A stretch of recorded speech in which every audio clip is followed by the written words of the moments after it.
وليه تعملي كل يوم سندوتشات في اللانش بوكس لما ممكن تعمليها كلها جاهزة وكمان فيها الحشوة بطريقة سهلة وبسيطة، وتقدري تحفظيها في الفريزر وتطلعيها على طول على اللانش بوكس.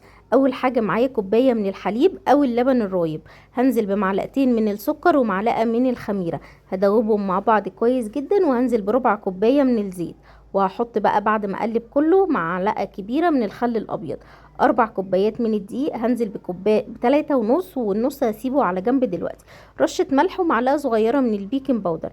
هعجنها كويس جدا، والحشوة دي بتاعتك انتي. انا هنا هستعمل لانشون وجبنة بيضة وكمان شوية من الزيتون والفلفل الرومي.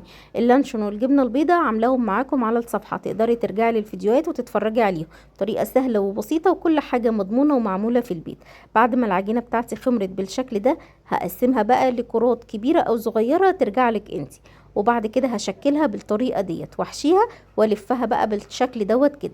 هحطها في صينيه مدهونه دهنه حلوه من الزيت، وعلى وشها شويه من الحليب، شويه سمسم كده بسيط، وادخلها على فرن سخن درجه الحراره 180 على الرف الوسطاني من غير شوايه. هتلاقيها بدات تستوي معاكي. اول ما تخرج من الفرن رشه ميه وفوطه نظيفه وسيبيها تهدى شويه، والله على الجمال.